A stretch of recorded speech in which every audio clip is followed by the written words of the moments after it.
All right. Well, thank you everybody for joining Ray Sasser with Lone Star RIA, the Greater Houston RIA, and of course Alamo RIA. And we have a special guest on tonight by the name of Anthony Chara. And Anthony Chara is a multifamily expert and probably an expert at a few other things. I learned he's not an expert on RAGBRAI because right before we got connected, we were talking about riding our bicycles across Iowa. But he's a good candidate because his wife's from Iowa. So tonight we're going to try to talk about everything we can think of about multifamily and find out why we're not already doing multifamily, or if we're doing multifamily, how do we get better at it and scale? So Anthony, why don't you say hi to everybody? Hey, everybody. Okay.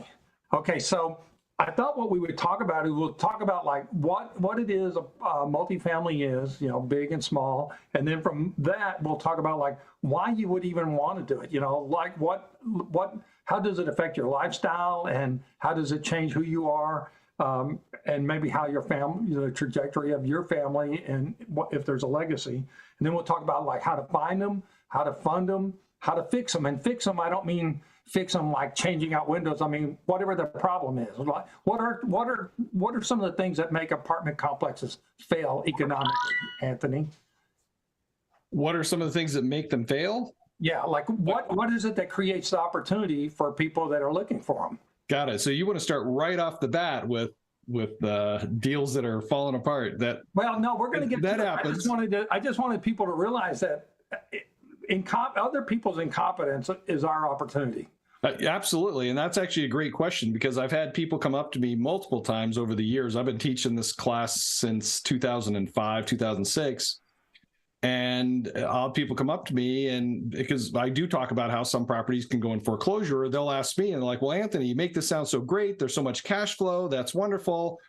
If they're so great and they're so wonderful and there's so much cash flow, why do I see these properties going into foreclosure? I was like, well, that's a great question. Sometimes it's because buyers didn't buy them right. They didn't do the proper due diligence on the front end to confirm that the information that the seller gave them was true and accurate.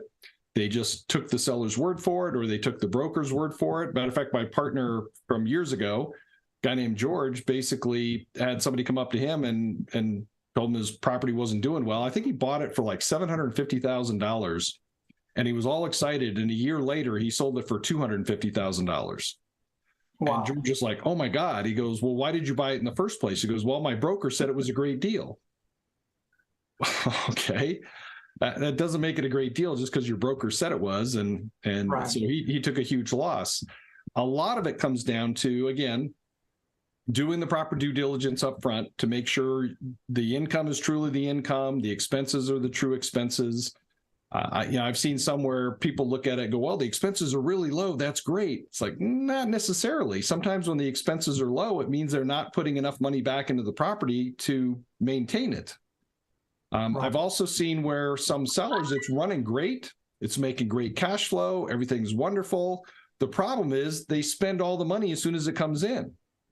And then they don't have the money. Pardon? The owner does that. Yeah, the owner does that. As soon as the income comes in, they spend it on whatever needs to be repaired. And of course, their mortgage payment. But then they don't set aside reserves. And what they end up doing is they end up spending all the money. And now all of a sudden they need a new $30,000, $40,000, $50,000 roof. Or there's a boiler or a large commercial water heater or something that needs to be replaced, and now they don't have the money because so the vacancy starts going up. They don't do the repair on that unit. It sits there longer than it should. So, well, if you're married, I can see how that happens. Sometimes your partner in marriage sees the money sitting there and they want to grab that money, right? And so I guess you have to have a budget and you have to have some discipline. And what is the normal set aside for something like that? Is there formulas for that? Yeah, there is. Before I talk about though, that's one real quick thing I want to say is you made a great point about your partner or your spouse, whoever sees the money sitting there. And one of my partners did that one time. He saw the money sitting there and decided to do a distribution, which makes sense, right? There's extra money in the account. Let's make a distribution. So what we decided to do, because we learned from that when he did the distribution, then we had some issues come up, and now we had to do what's called a capital call or a cash call with the investors to have them give us the money right back a month later because there were some issues with our bookkeeper. who, the way they were recording the information, he thought all the bills were paid. And then we had a huge rainstorm come through that actually damaged some of the units, actually washed out the foundation in one corner of one of the buildings. And we went from doing a $60,000 distribution to a $125,000 capital call within a month. And that's when we found out he had no money set aside for reserves. So one of the things that we started doing is we actually have at least 2, if not 3 or 4 completely separate accounts at our properties. So we have one that's what we call our working account, which is where all the income and expenses are paid from. We have our security deposit account if we're managing the security deposits, if we have our own property manager as opposed to a third-party management company. If it's a third-party management company, they have their own bank account for security deposits.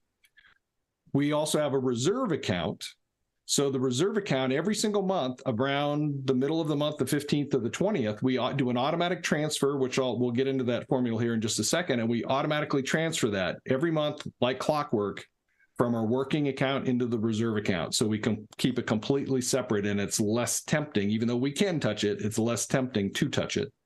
But you clearly define what that purpose is, though. So if you go in there and steal that money, then you're just setting yourself up for failure. Yeah, we're basically shooting ourselves in the foot. Yes. And then the fourth account we've had on some properties is if back to the property manager, if the property manager works directly for us as our employee, or our maintenance people work directly for us as our employees, we have a fourth account set up to cover payroll and insurance and everything else that the employees need. So back to the reserve. So what's the minimum? So my absolute minimum for reserves is $300 per unit per year. That's where I start.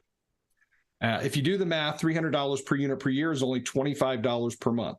So if you have a 20-unit property on the 15th, somewhere between the 15th and the 20th of the month, you take $25 times 20 units.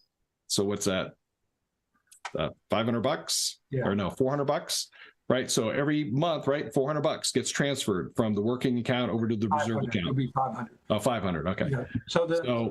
Okay. The other thing that I look at too is I do a cost analysis on large ticket items. So as an example, when we inspect the property at the time of purchase, we will usually we'll get up on the roof, and if we see any issues, we'll have a couple roofers come out and give us their take on the condition of the roof and how much longer they think it's going to last. So, and if those of you watching, if you want to grab a calculator and follow along, I encourage it, because that way it helps you understand the stuff a little bit better. Let's say that new roof is going to be $40,000, and the roofers say it'll probably last 7 to 10 years. Well, whenever they say 7 to 10 years or 6 to 8 years or 10 to 15 years, I always use the lower number, because I want to be as conservative as possible. So if they tell me today's price is $40,000 and it's going to last 7 to 10 years, then I say, okay, it's going to be 7 years. So what I do is I take my calculator and I put in $40,000. I divide that by 7 years. Then I divide that by 12 months, and I get a monthly amount of $476. So now what I do is at the same time, I increase that minimum $25 per month per unit. So we started out at $500 per month. Right. Now what I do is I add an extra $476 to that. So now it's $976 that gets transferred sometime between the 15th and the 20th from the working account over to the reserve account every single month like clockwork. So when that roof needs to be replaced in 7 to 10 years, I've got most of the money set aside and ready to go. And that's where a lot of people fail, is they don't set that money aside. And what ends up happening, because they spend it all, now all of a sudden you think about it 10 years from now or 7 years from now, whatever the case is, that $40,000 roof is going to be more expensive than $40,000. So even though I started at today's number, a lot of people will say, yeah, but you're not taking inflation into consideration. What if in 7 years it costs $60,000? Right. Well, it may, and I can increase that over the years if I want to. But at least right now, I know I've got the minimum $40,000 going into that account. And of course, if the roof doesn't fail and doesn't need to be replaced in 7 years, and it goes to 10 years, then that's another 36 months at $476 extra a month that's going into that reserve account. So I should have plenty of money there So I don't have to go back to my investors and ask for extra money from them in order to replace the roof that I should have been taking care of. Yeah, so the key is you don't have to be perfect. You just have to keep in mind that you're going to have that expense. It's going to be more or less that amount, and that money's got to be sitting in reserve. Yeah, So, and that's where a lot of people that are making that transition from single family homes to apartments kind of screw up. They think about their single family homes and how much they're putting into the single family home for their maintenance. right. And because I'll ask them, I'll make a comment about when I'm all done with my numbers, my absolute minimum that I want to make on every single unit when I first buy a property, my absolute minimum is $100 per unit per month. Now, And when you say make, is that like your net income? That's net income. That's after all the income, minus the vacancy, minus the expenses, minus the mortgage payment, minus the reserves. I want to have at least $100 minimum. And again, that doesn't mean I'm going to buy it at 100. It's just my absolute minimum to go from looking at the property on a spreadsheet to putting in an offer. Because if I can't even get it there on the offer or on the spreadsheet, then I'm not even going to bother putting in an offer. Right. Unless I can get the numbers to work. But that's something that I go through in my workshop. So I'll have that conversation with people and they'll say, well, geez, $100 a month in cash flow. I'm making $300 to $400 on my single family home. Why the hell would I want to buy an apartment? And we have the conversation about, are we comparing apples to apples? And the nice part about apartments and commercial property is it's right in the formula. All your taxes, your insurance, your management, maintenance, repairs, utilities, reserves, it's all right there. And so you've got people who think, well, I'm making $300 to $400 a month in cash flow. Why would I do multifamily or apartments? And it's like, okay, so number one, who's managing the property, right? A lot of times they're managing their own property. Well, that's not apples to apples because this is a big difference. This is a commercial property. I've got better things to do with my time. I'm going to make my investment pay for itself. And if it doesn't pay to have a manager manage it, then again, I'm not going to buy it. So let's take out a fair amount for management. What would a management company charge in your area if you had a management company do it? All right, we subtract that out. Then I ask them, what are you setting aside for repairs and maintenance? Well, most of the time they're not. It's just like, well, I only spent $500 last year on a 12-unit property, let's say they spent $200 last year on repairs and maintenance for their single family home. Right. Well, that may be accurate for last year. I might spend $200 this year on my 20-unit property. Right. Which is really low. But the formula makes you understand that at some point you're going to have to put more money into the property, right? You are going to have to replace your water heater. You are going to have to replace your roof. You're going to have to paint the interior and the exterior. You're going to have to replace the flooring. You're going to have to put in new air conditioning units, right? All that stuff. And most people, when they're looking at single family homes, they don't look at what they're going to have to spend over the lifetime of ownership. It's what am I spending now? And right now the place is running great. I only spent $200 all of last year. Well, when you look at the actual formula and start comparing apples to apples, you find out that in the long run, you're going to be making usually more cash flow and have more appreciation on your apartment complexes than you are in single family homes. And that's one of the things that I showed at both the San Antonio and the Houston presentations that I did last week and the week before. Well, yeah, both of them were last week, right? Last Tuesday and last Saturday was how you actually look at the numbers and actually have more control over the value of your property with a multifamily 5 units and up or a commercial property compared to a single family. Something you said really caught my attention. When you have a lot of single family houses, it's almost like you're everything. You're the chief bottle washer, you're the cook, you're the painter, you're the conflict resolution person. With apartments, you have a person, a layer between you and what's happening in the streets. Can you talk about that a little bit? Yeah, we have professional management companies on every single one of our properties. I don't want to have to I live in Denver. I've got properties or had properties in Texas, Florida, Iowa, Kansas, Ohio, Nevada, Arizona. I'm sure I'm probably missing a few. Years ago, we had some in Louisiana and Mississippi. And so I'm not going to be running around the country Right. looking after all these units. And I don't want to have employees. I want to hire companies that are going to take care of all this stuff. And then we get together. When we first start up my property, we'll get together about once a week and we'll have a conversation. And then it usually, if things are running well, we get together once a month for 30 to 60 minutes. We go over the spreadsheets, we have conversations, but yeah, they're taking care of everything. They're Right. signing leases, they're showing the units, they're doing the background checks, they're doing collections, they're doing evictions, they're doing the repairs. It's like you're basically the CEO of your own company. You're not the person that's doing everything. I've got some stuff here locally in Denver, and every once in a while, I do manage my own single-family homes here in Denver because I've got 3 of them, but they're pretty much cookie cutters and on autopilot right now. Right. I literally have my residents, when I send them a new lease, they send back the signed lease and include 12 checks for all of their monthly payments for the next 12 months. And they take care of all the maintenance themselves and everything else. So I don't want my residents taking care of the maintenance on an apartment complex, but I want the manager to take care of that. But I don't have to be running around doing all this stuff. And if I am on my single family homes, I'm going to hire a manager to jump in and take care of those things. Because I'd rather be, quite frankly, I'd rather be traveling the country teaching people, right, or traveling the world and learning about new cultures and new foods and new people and all that.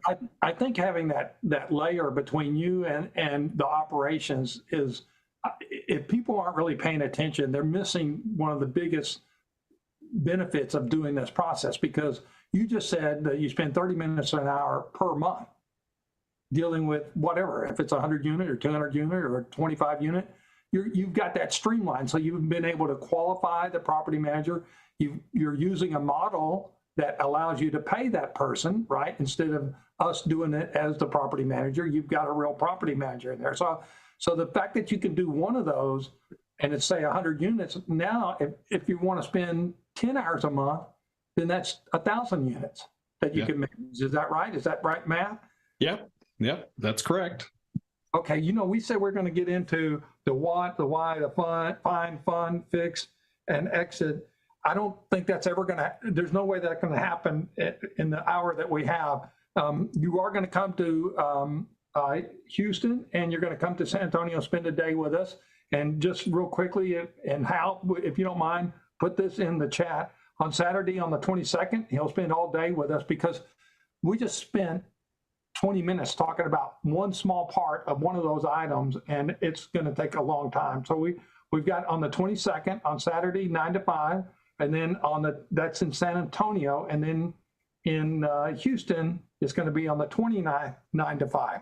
And maybe if you're real serious, you'll just go to both of them, because you can't get enough of this stuff. And if I could do what you're doing, I wish I was set up where I didn't have all the single family houses. I wish I would have figured out how to do apartments. I just never could tie into it. I never had somebody like you kicking me in the butt and telling me how to do it and what to do. And I should have done that a long time ago. It's never too late, Ray. That's right. It's not. So let's talk about what it is you do.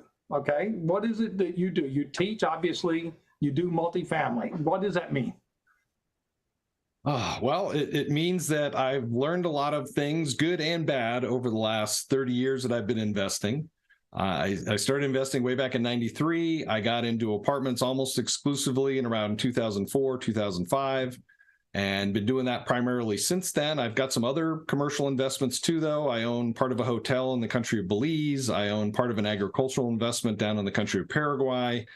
At one point years ago, I owned part of a casino in Colorado. Oh my God. So I've done all kinds of stuff, but what does it mean is for me is with apartments? Well, it's not just, I started the teaching part of it because quite frankly, it was an extra stream of income. One of my mentors is Robert Allen, and he and Mark Victor Hansen wrote a book called Multiple Streams of Income.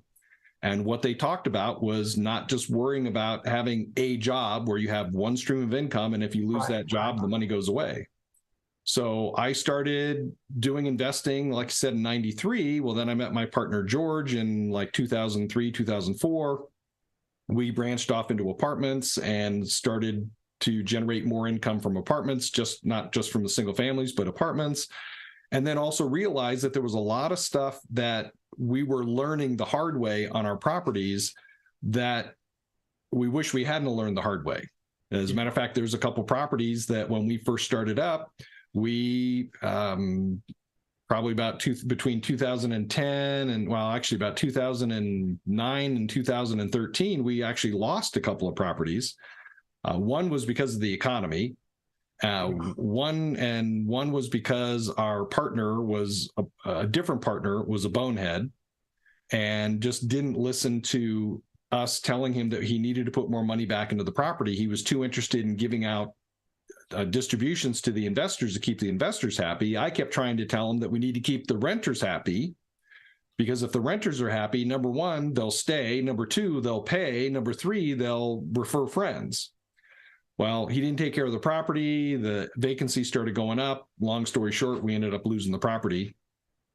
And then one we lost because the owner actually ripped us off because there was something that we missed in the process of the due diligence process that we added to, and I now teach people how to do what we missed because I don't want people to make the same mistake that we made. So we started investing first and doing our own apartment deals, but we also realized that because of multiple streams of income, number one, we could make additional revenue for ourselves. And we also knew that in order to get where we wanted to go with the number of apartments we wanted to own, we needed to have an avenue to basically create investors. So we saw a need to bring people in, get them educated on how we analyze our deals.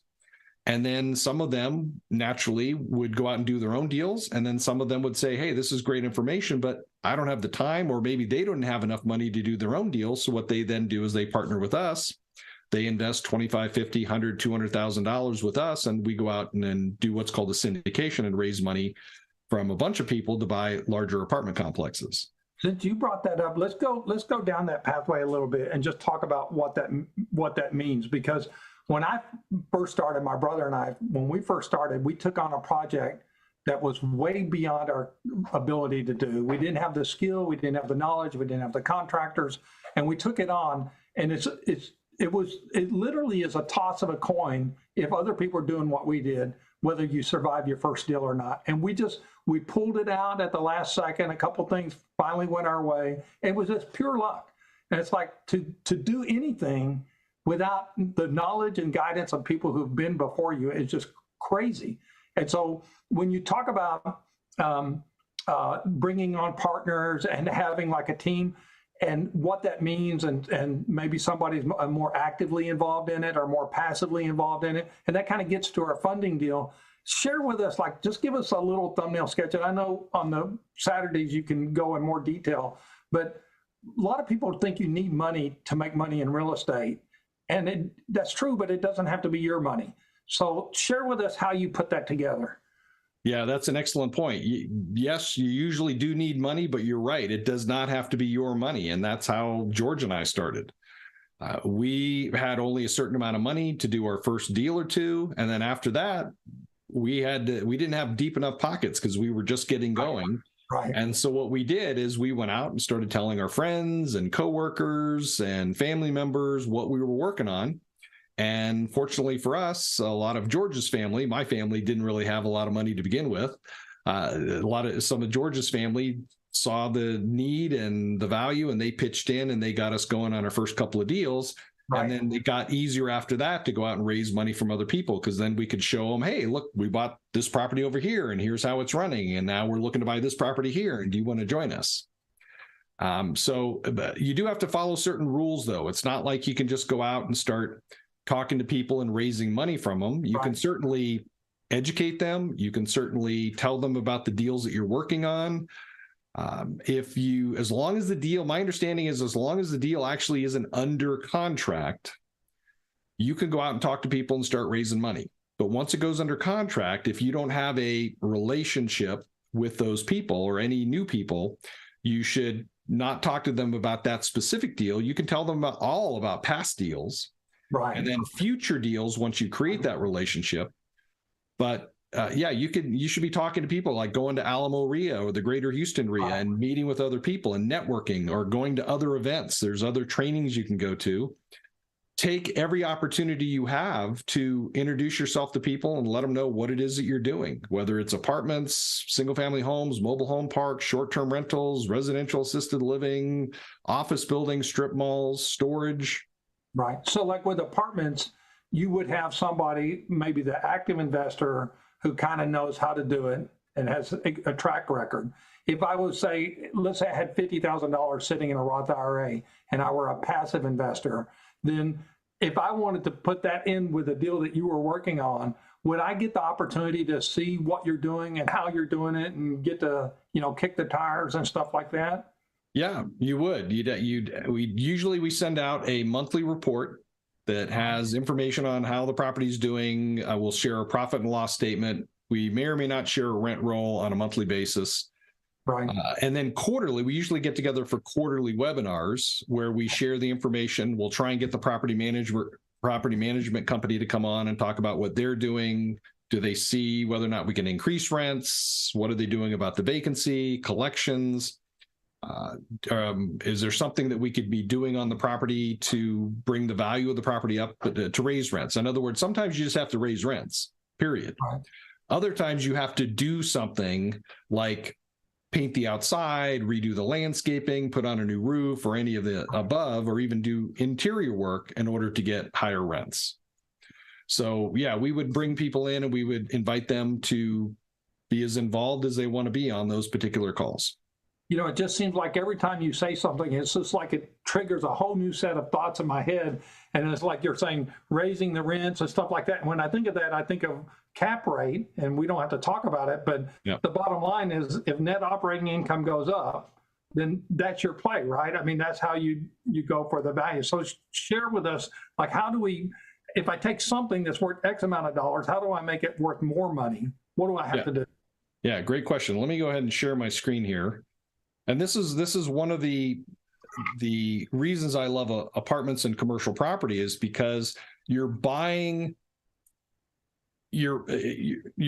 buying the property. The main focus would be the cash flow that the property generates, and then the after effect is how that increases the value of the property as far as equity is concerned. So let me show you an example. Let's say, Ray, that you had a 20-unit apartment building. Okay, so you got 20 units. And on average, what would you say your average increase was last year for rent on a particular unit that you own, Ray? I would say 10 to 15%. Well, give me a dollar amount. Okay, so about $150. 150? Yeah. Okay, so we'll be a little more conservative. Let's say it's $100. Yeah, that was high because we had such a acceleration in rents. Right. I mean, okay, yeah, it's higher than historically what it would be. Okay, so you got 20 units, and so let's go back to that. So is the $100 historically higher than you would take it?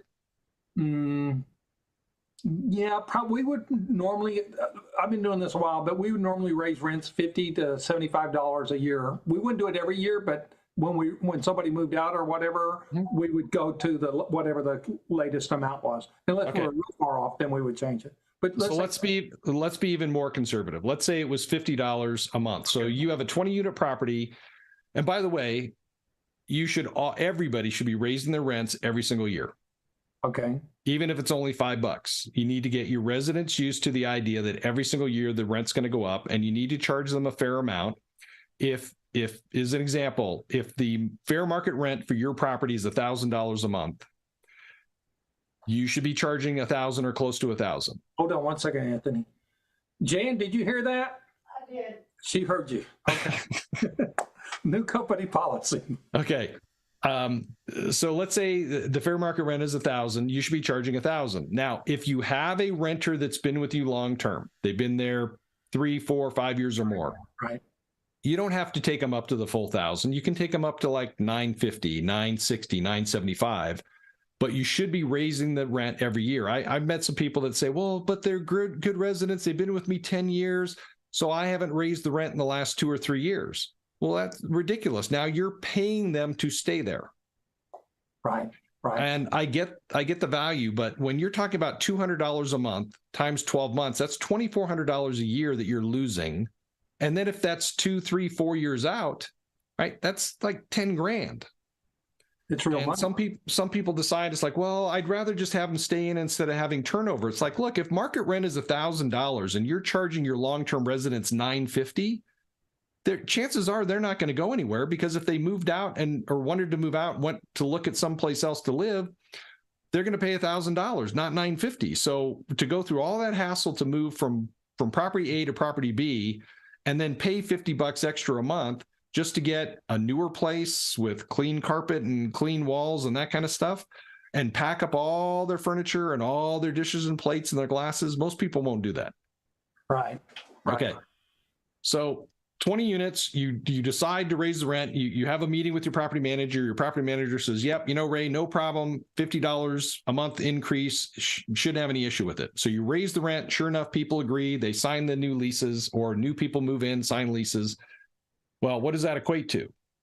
Right? So $50 times 200, that's $1,000 a month, right? Right. Okay. Times 12 months. So right there, you've just increased your income $12,000 a year. But as I like to say, but wait, there's more. Now, Ray, I'm assuming you have a property manager managing your units for you. Well. Say yes, Ray. Yes. Yes. Okay. So how much do you think your property management charges? I would say they probably should charge us 8%. Okay. So what I would do then is take your calculators, like I'm going to do right here. You're not going to see it on your screen, but I'm going to take my calculator. As soon as it pops up here. Why is it not popping up?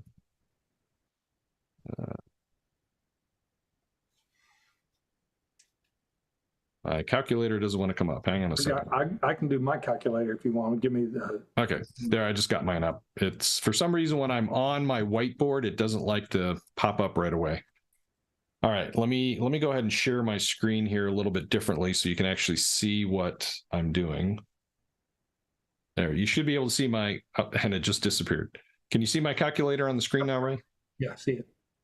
Okay, so what I'm going to do is I'm going to take the $12,000, and since my property manager is charging 8%, I'm going to get 92%, right? 8%, 100% minus 8% is 92. So I'm going to multiply this times 0.92, which means out of that 12,000, I'm going to end up with, assuming it's 100% occupied all year long, I'm going to end up with an extra $11,040 in my pocket after I pay the property manager. Okay. Right. So it's $11,040. And now, right, that's an extra $11,000 in my pocket each year. So that's nothing to sneeze at. It's a little less than $1,000 a month. But here's where it gets really exciting with multifamily, right? You can do this all day long in your single families. It's not going to affect the value of the property at all. Right. But with multifamily, people are specifically buying for cash flow.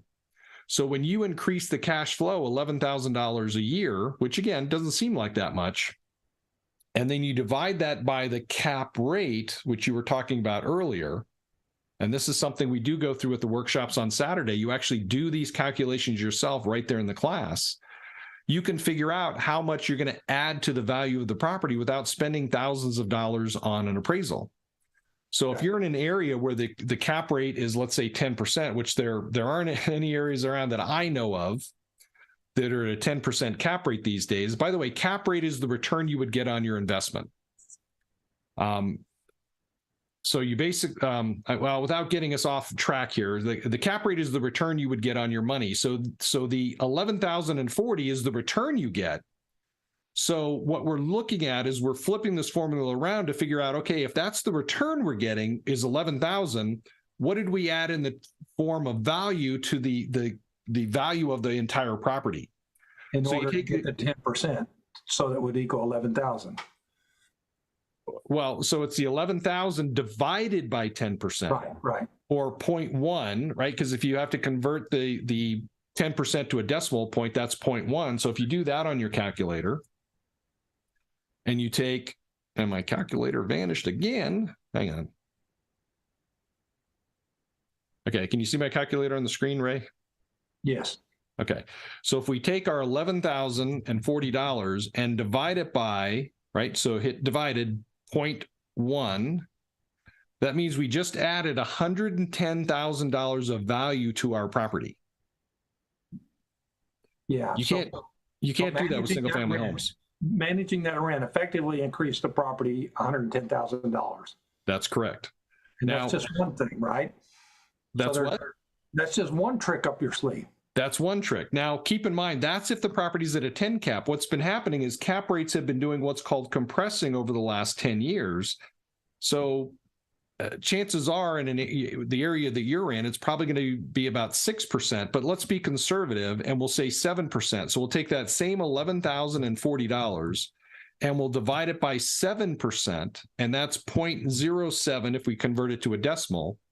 And now we look at the value, and if you're in a 7 cap market doing the same exact thing, increasing the rent $50 a month on 20 units, now you just increase the value of the property $158,000. Wow, and that's on a 20 unit. What if it was a 100 unit? Well, multiply it times 5. Yeah. Right? Well, that would be $800,000 or $900,000 increase in value. Right. So that's one way that you can increase the value using what you talked about earlier with cap rate, Ray. The other thing you can do too is you can also lower the expenses. So let's say, as an example, you've got something that you can lower the expenses on. Matter of fact, one of the things I showed on the monthly meeting was a landscaping company that we had on one of our properties that was charging $2,000 a month, and it should have been somewhere between $600 and $800.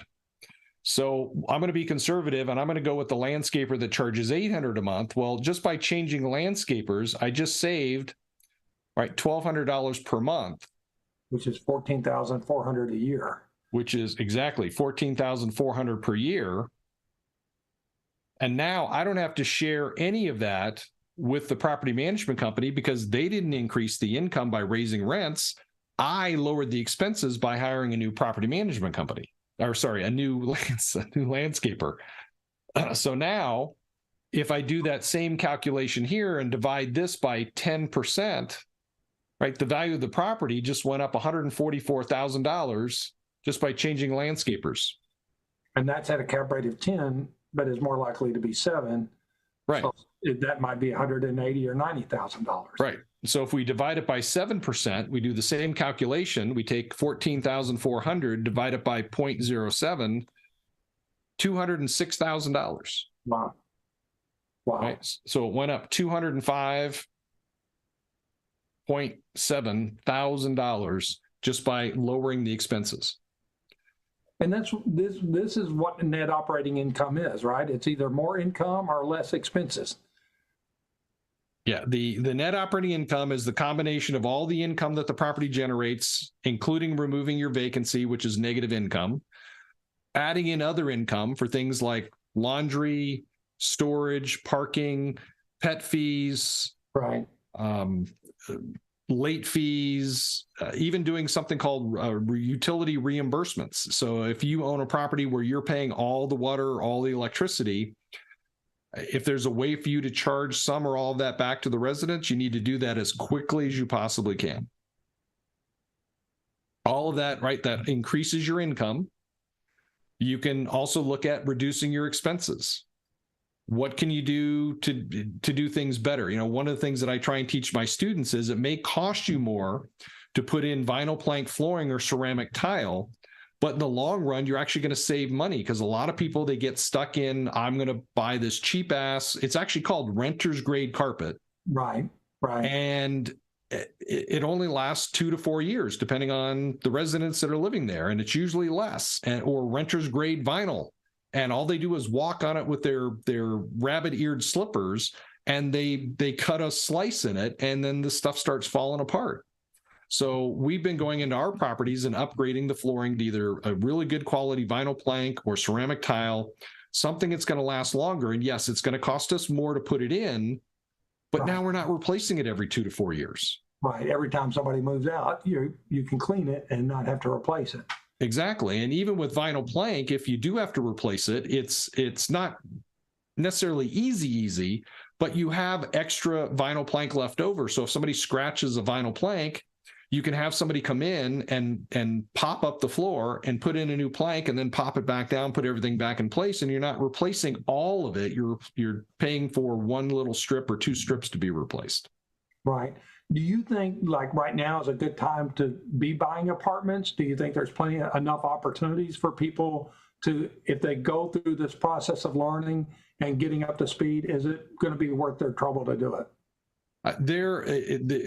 There are a lot less deals on the market right now. There's no doubt about it, because what's happened over the last couple of years is interest rates and cap rates have inverted. So you used to have a property where your cap rate would be, let's say, 8, and your interest rate was down around 4. And then cap rates slowly went down, and maybe they got down around 6. Well, now what's happened is, even though cap rates have gone to 6, you could still find deals, but interest rates have now gone up to 6, 6.5, 7, even in some cases 8%. So it is more difficult to find deals, but there are still deals out there. As a matter of fact, I'm working with 2 of my students right now. One's looking at an 8-plex, and one is looking at a 90-plex, a 90-unit property. And there's upsides to both of them. So even though we might be paying full price based on today's numbers, there's enough upside that we can see in the market that it still does make it worth it. But we used to find stuff like that all the time 3 or 4 years ago. The other thing that I would tell your followers, your listeners here that are watching, is even though there's less deals now is the time to get educated. Yeah. Right? It's time to, as I say, not to be scared, but to be prepared. Because of what I was talking about, where cap rates fell and then all of a sudden interest rates went up, there's a lot of people that who bought totally based off pro forma numbers, thinking that their interest rates are going to be stagnant for the next 1 to 2 to 3 years. And because they bought it looking at only the future projections and the interest rate staying stagnant, there's a bunch of people that are going to be getting foreclosed on. As a matter of fact, I talked about this at both of the meetings last week. There was a group down in, I think they're in Houston, that just had 3,200 units and $60 million of property foreclosed on. Wow. Because they bought totally off of pro forma numbers. And they're like, oh, even though we're overpaying for it today, we're going to be okay, because a year from now, when we raise rent, the property is going to go up in value. When it goes up in value, we then refinance it. We pull that money out and we get a lower payment and give some of the money or all the money back to our investors, and everybody's going to be happy.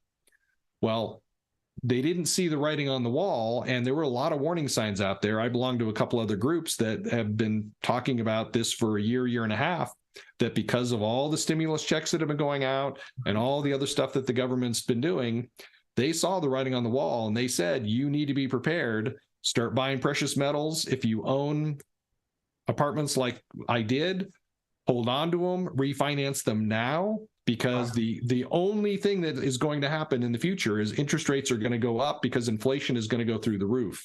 Right. And sure enough, 12 months later, 18 months later, boom. Well, the other thing is, it seems to me that if you're a good operator, you can do things that bad operators can't do. You know, a good operator is having that meeting monthly. They are really paying attention. They're probably inspecting their properties. And a bad operator lives out of state, never goes to the property, never changes or learns how to hire a manager, and doesn't know what the rules are. And so they eventually just lose that asset, and it stops performing.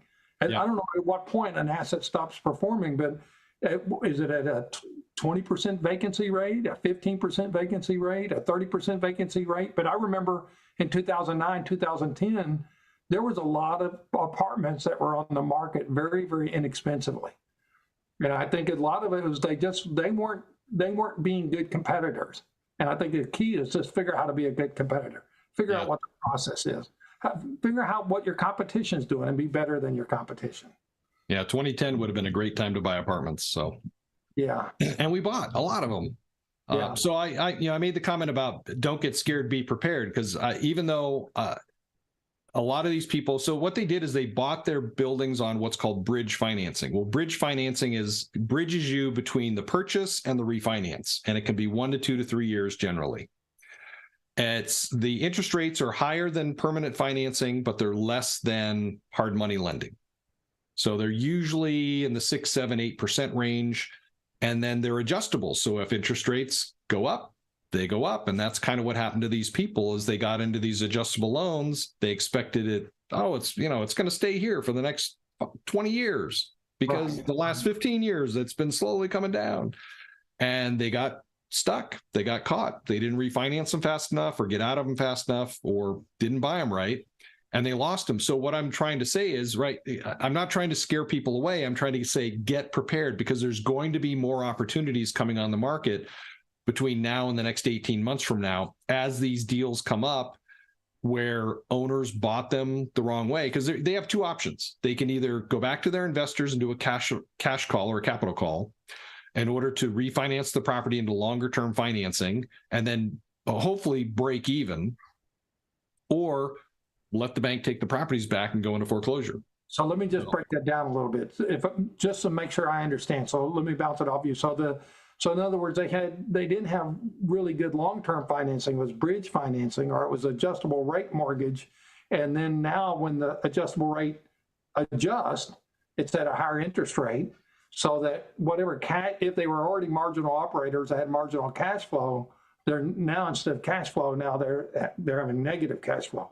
Is that which is called cash go. Yeah, they go from cash flow to cash go. Okay. And then at that point, then the asset, if you're a skilled operator and you have a good team, then that property may be a prospect for you. Yeah, absolutely. And this is one of the things that I teach people, is to have relationships with commercial lenders in the market where they want to buy property. So not the little corner branches on the corner, but go to the big downtown building that has the name of the bank at the 50th floor. Go in and talk to the commercial lending department. Find out who's the manager or vice president of the commercial loan department. Introduce yourself, tell them what you're looking for, and let them know that if they have an asset that is having trouble or struggling and potentially coming back to them as a foreclosure, to keep you posted on it, because sometimes you can work with the seller to help get them out of that situation by taking the opportunity or the property off their hands at a deep discount. Yeah. And Hal asked a question. I don't think I understand it though. How do you want to just pipe in and ask the question? The question was just, what is the relationship or the antagonism between the investors and whatever bank is providing the loans? I mean, somebody's got to be first in line when you're bringing in that cash flow. Yeah, great point. So when the cash flow is coming in, your bank loan says the bank gets it first. If there's enough, right, you're going to take care of all of your expenses on the front end. Your investors don't get paid unless there's extra money left over after that. But the other part of the question, the way I understood it when you first asked it, Hal, is I'm talking about how some of these properties are going to get lost to foreclosure. Fortunately, most of the investors have no exposure other than the money that they invested in the deal. The only person or people that have exposure with the banks if the deal fails is the people that signed on the loan as the loan guarantors. And the other thing that I will tell you that some people won't is you'll hear people say, oh, well, I'll just get what's called a non-recourse loan, because if I get a non-recourse loan, then I'm off the hook. That's not necessarily the case. Really? Because one of the things that you're going to sign is something called carve-outs or bad boy clauses, and it's going to be a series of rules, and you have to follow all these rules. And if you miss one of those rules, you just converted your non-recourse loan to recourse, and now they can come after whoever signed on the loan as the guarantor. So most of your partners or investors are what are called LPs or limited partners. They're limited in losses to just the dollar amount that they invested. The only people the bank can come after beyond that are whoever signed as the guarantors. So all your income comes in, you pay all your expenses, you pay your debt service, whatever's left over, you split with your investors, however you set up the investment to split with them. You know, we talked a little bit about a spreadsheet. Were the people coming to the Saturday meeting going to get a spreadsheet? And if, first of all, is that the case? And I think it is. And then Yes. if it is, tell us a little bit about what the purpose of that spreadsheet is. Sure. Well, so there's a couple things that we need to talk about here. So this is the spreadsheet on the screen right here, or a version of it that they'll be getting. So first off, not everybody that comes will get the spreadsheet, because one of the things that I said at the monthly meeting was the only people to get the spreadsheet are the people like for the San Antonio or Alamo RIA meeting this Saturday. In order to get this spreadsheet for free, you have to sign up by tonight. Tonight was the deadline for Saturday. Okay. If you're going to come to Houston on the 29th, then you have another week to go. As long as you sign up by the end of the day on the 26th, you will get this. It's $179 value, and you get it for free because you took action and signed up early. And the reason we do that is because the other thing that they're going to get by signing up tonight for San Antonio is this workbook. So there's a workbook that comes with all, hopefully I can get my camera working here, that has all the different slides in it that I'll be going through. It's got acronym sheets and all kinds of stuff in here. So they'll get all of this as long as they sign up tonight, by the end of tonight for San Antonio, or by next Wednesday, the 26th for Houston. They get those two bonuses for free. So this is the software that they'll get. It's what I call my quick analysis software. As I mentioned earlier, it's $179 value they get for no charge. And we're going to go through this on Saturday afternoon. And one of the things that I've also told people at the meetings is I want you to bring your own live deals.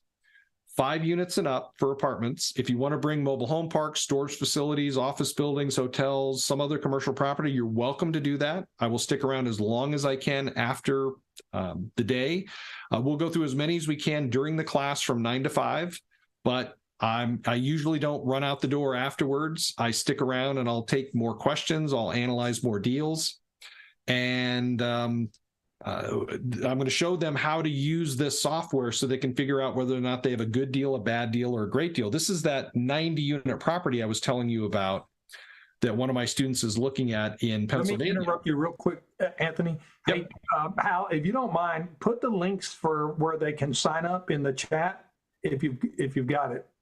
And go ahead, Anthony. Okay, so this is the software that we'll be going through, and it shows all the different components. At the very top is where we put in all the income, the vacancy, the expenses up at the very top, and the asking price. And then down in the middle is where we put in our financing. So in this case, this student was quoted a 75% LTV loan at 7% interest amortized over 30 years. And then the bottom is where all the numbers come together. And we go through this on Saturday to explain all of this. What are we looking for as far as minimum cash flow, and what does cash flow even mean? We talk about something called debt service coverage ratio. Why is that important, and why do you need to understand this term? Because this is a term that banks look at to see whether or not you have enough cushion between your income and your expenses and your debt service, or between your income and your expenses to cover the debt service, and then still have cushion left over afterwards, because they don't want you struggling month in and month out. And then down here, this shows you how much you're going to have to come up with to buy the property. In this case, almost 2.4 million. And then if you did come up with the money and the property performed as advertised, you'd make about a 5.5% return on your money in year one, and that's year one only. A lot of people would look at that today and say, wow, that's not really that much of a return. That's not a big deal. I'm not going to buy a property for that kind of return. Well, that's just cash on cash. That doesn't include appreciation. It doesn't include depreciation. It doesn't include your loan pay down, or what's called your equity buildup, as you pay down your monthly payment every month on your loan.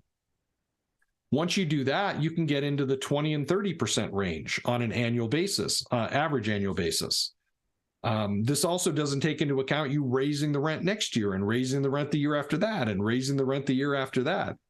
And lastly, with inflation at 8 or 9%, if you actually had, or your investors had, $2.4 million sitting in banks, you're losing 8% a year. So when you actually do the math, and look at the cash on cash return, the appreciation, the depreciation, the equity buildup, you are far better off taking that money out of a bank where you're losing 8% purchasing power every single year and putting it into a real asset like an apartment building, mobile home park, storage facility, office building, strip mall, hotel, something that's going to generate not only cash flow, but the other benefits that I talked about with the appreciation, depreciation, and equity buildup.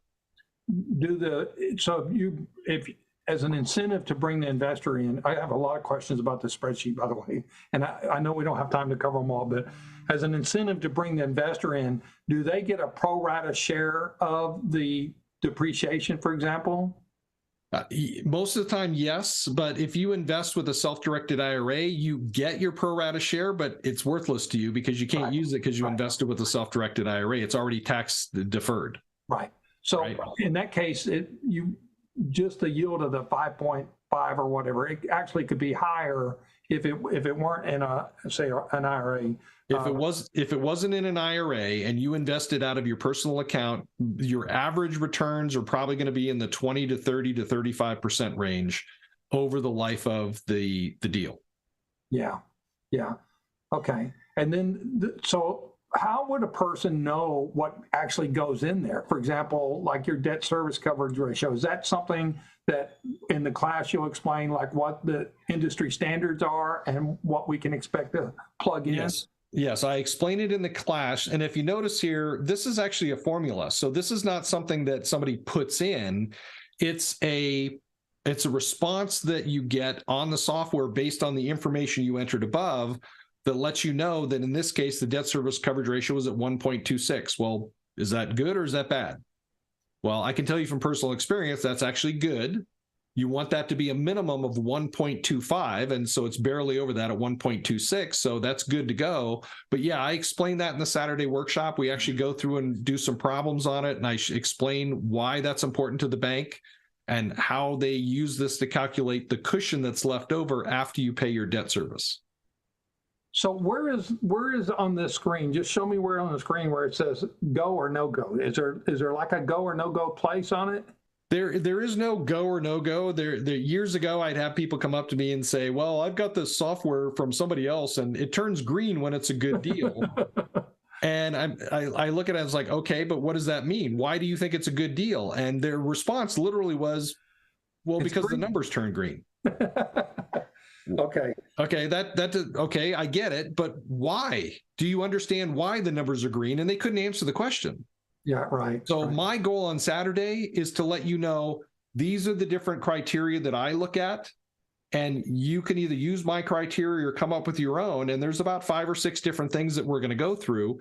And as long as you meet your criteria on all of them, not 4 of the 5 or 3 of the 5 or 4 of the 6, but if you get every single one of them hit and you make it, the next thing you should be doing is putting in an offer.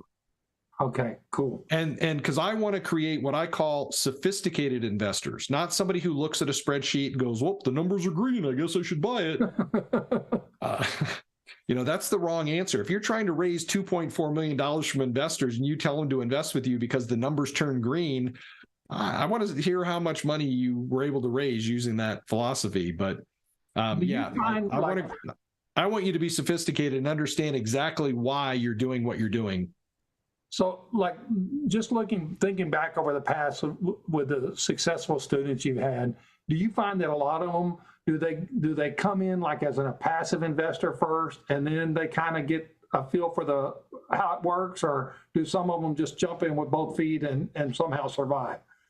Yeah, I get a little bit of everything. I get some people that come in and realize that this is probably a little bit more work than they want to do or have time to do because they still have full-time jobs or families or something like that. So they use the information to understand what they should be looking at in other people's deals in order to make sure that the other people are doing things properly to decide whether or not they want to invest with them. Right. I've had people that come to the class and literally they come in, they learn, and they go out and they just start buying stuff. Yeah. And they do great. Yeah. Well, so just kind of in your case, once you've done this for a while, how long does it take you to look at something before you say, okay, it's time to go to the next level. It's time to really push this and make this work. You know, is it something you can do on a phone call, or is it something, I mean, is it something it takes weeks to even decide that you want to follow it, or is it something you know intuitively right away? As far as if you whether it's worth pursuing, because like once you start pursuing, then you gotta do all your due diligence. You gotta try to figure out how to get the money or bring other partners on. I mean, I don't really even know how you would, you know, it's like eating an elephant. You know, I mean, when do you start deciding you're going to eat this elephant? When you're really going to work at it? So are you talking about whether or not you want to decide if you want to buy apartments at all, or a specific apartment? A specific deal. Say somebody, hey, I got this 50 unit and they want $15 million for it. Well, okay, how long is it going to take me to figure out, is that a yes or no? You know, Got it. Let me show you this. Okay.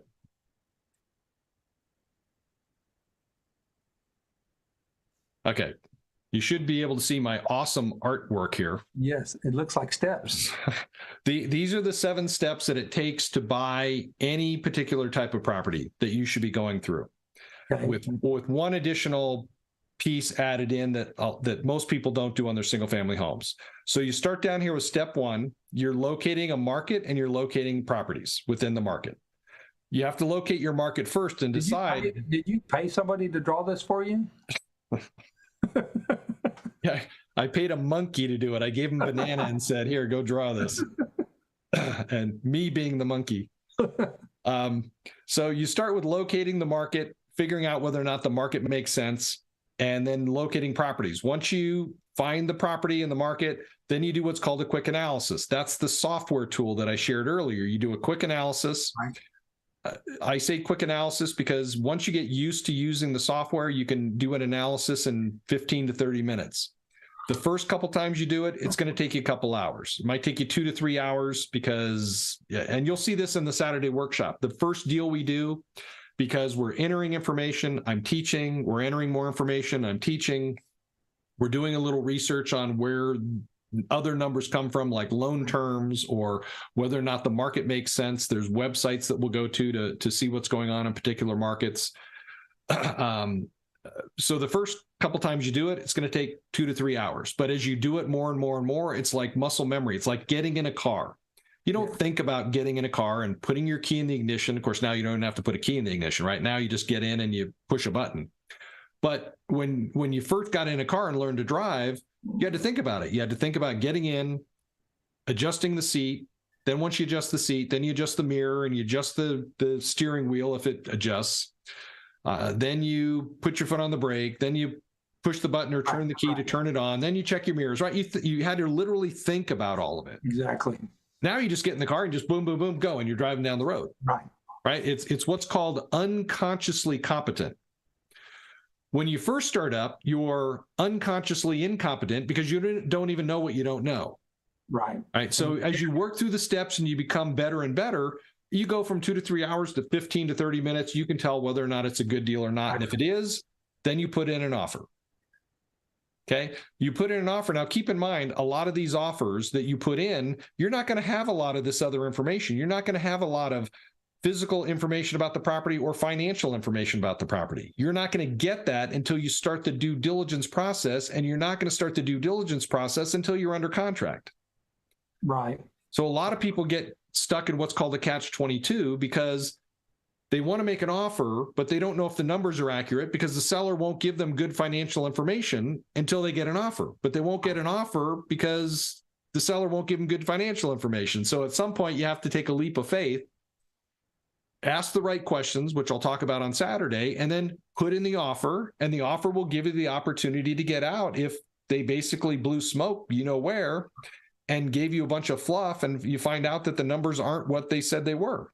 Right. So once you get it under contract, you're going to start the financing and the due diligence at the same time.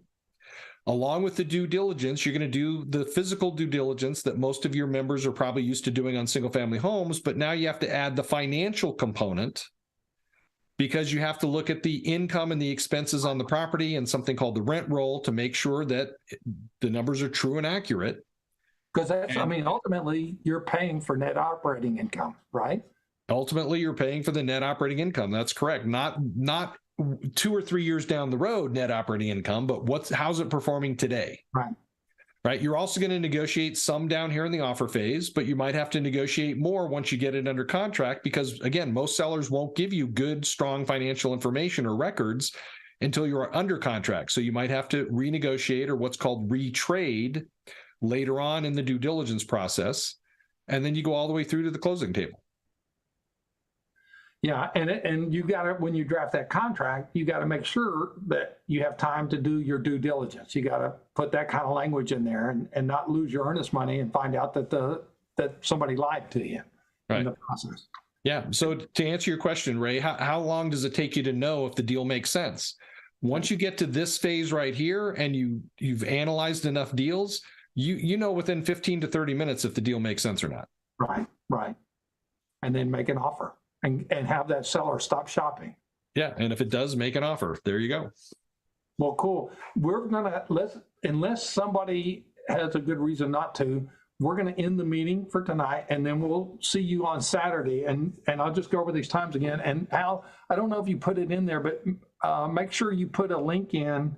I think you did, but put a link in on the registration page. But we're going to meet on the 22nd. In San Antonio from 9 to 5. We're going to go through a lot of this stuff. I mean, we really actually covered a lot in an hour. And so I would love to see you're going to actually have people who are supposed to bring deals, right? I know one deal is coming because they're trying to buy a property that I own. So you're going to analyze that. And then hopefully they'll bring some more deals where we can actually just run through it a couple times and see what's going on. So that's going to be the 22nd on Saturday from 9 to 5. And then in Houston, it's going to be on the 29th from 9 to 5. Is there anything else we want to say to them, Anthony? Yes. Yeah, 2 more things. So number 1, I wanted to remind everybody, James wanted me to remind everybody that everybody that registers for this coming Saturday, you're going to be invited to join us for dinner on Friday night. Oh, that's right. You're going to be invited to dinner Friday night. You're going to have to pay for yourself, but you're invited to join us. You can pick my brain. You can network with other people. You can ask questions, anything you want. And then in Houston will be Saturday night after the class, because I don't get in early enough on Friday to do dinner Friday. So we're going to do it on Saturday right after the class. We'll go out to dinner if you want to join us. Again, as long as you're registered, you get invited. And lastly, I want to remind everybody the deadline. So the deadline for the software and the workbook for San Antonio is tonight. So as long as you sign up before the end of tonight or before James and Ray come in tomorrow morning, right? Because what's going to happen is tomorrow morning, they're going to give me the list of the people that are coming, so I can order workbooks. And then the software will actually be sent to you on Saturday morning. James has that set up to go out to you on Saturday morning. You're not going to get it earlier because we don't want you messing with it. We've done that in the past, and then people confuse themselves. Then we have to untrain them and retrain them. So we send it out on Saturday morning. So bring your laptop with you on Saturday. Bring an extension cord, bring pens or pencils, bring your calculator, because it will be a workshop, and then bring live deals. Quickly, the deadline for Houston is next Wednesday, the 26th. So as long as you register on or before the 26th, you'll also get a workbook and the software on Saturday.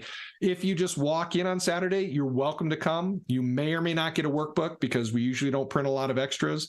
You definitely won't get the software because we want you to take action to get signed up early, because these guys also are buying lunch on Saturday. So they need to know how many people are coming so they can take care of that. And so we can order workbooks. So that's why we want you to sign up early, those 2 reasons.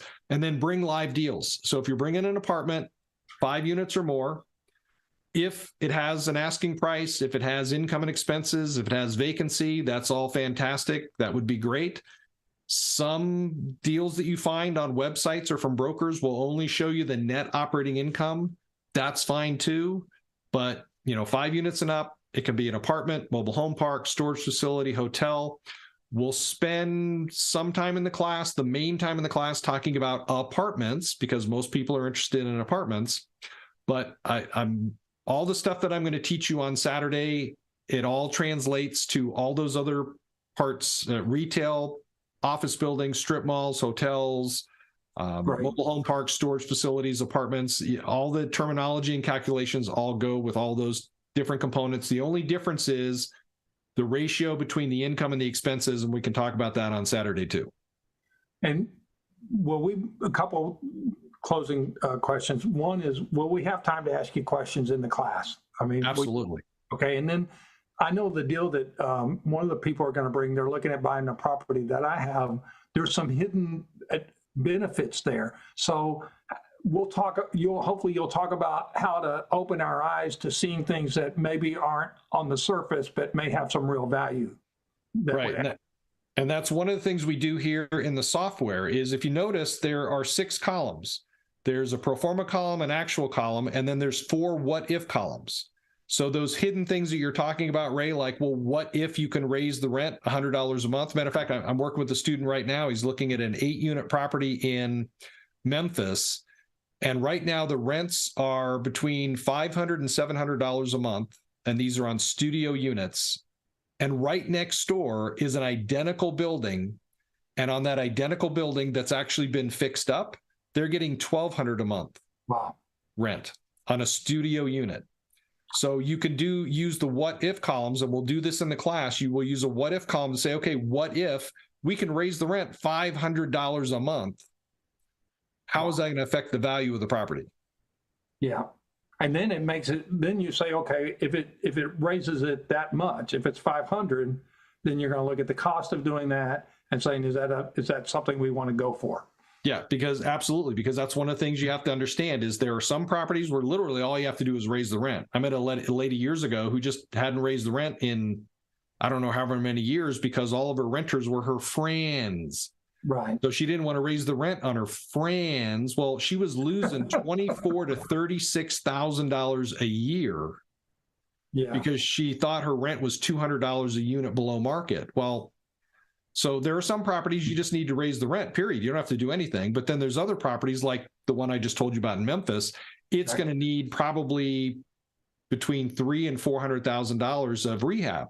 Well, we'll do what's called a cost benefit analysis and say, okay, if we do $300,000 to $400,000 of rehab, but we can raise the rent $500 per month, how does that look? Is it worth it? Right. Well, good. So and hopefully people will bring some real deals, because then we can really say, okay, that won't work, but change it. Yeah. And then go back and find out if it'll work. And if they don't bring live deals, we'll get out really early. Yeah. Well, Anthony, I'm going to be there, and I'm going to, especially in Houston, I'm going to be there Saturday night with you at dinner, and I'll be in the class Saturday. So I'll always have a lot of questions. I don't know about everybody else, but I alone can keep you there all day. Just like tonight. Yes. So we're planning on an hour, and now we're an hour and 15. By the way, if you notice, I love your questions and I love answering questions. So I could sit here for another 5 hours. Yes. So Hal, I think we're going to call it an evening. Anthony, thank you for agreeing to this. We could have kind of threw it at you at the last minute, and I really appreciate it. And I really appreciate you being open with this. A lot of people out there, it just seems like they're guarding their information, and they're trying to keep it from everybody else. And I'm so glad that you're not like that. And thank you for just openly sharing everything with us. Oh, you bet. I try and be an open book anytime people ask me questions. So. Okay, well, I'm going to, there is one thing I tell people to join when they want to join the RIA. And this is, you said something about Robert Allen. I was sitting in the back of the room when Robert Allen made a presentation in 1982. And that changed my life, because he put it in terms I could understand. I figured I could understand the math. I could say, look, I can do this. I can do that thing he's talking about. And I was able to do it. And I changed my family's future. I changed my future, all because I was hanging around the people doing what I wanted to do. And so, like, if you guys aren't doing anything on that Saturday, and even if you are, just change your schedule, hang out with us, hang out with Anthony, and I'm sure he's doing what you want to do. You just need to hang out with us and find out. So let's call it a day. All right. Thanks, Ray.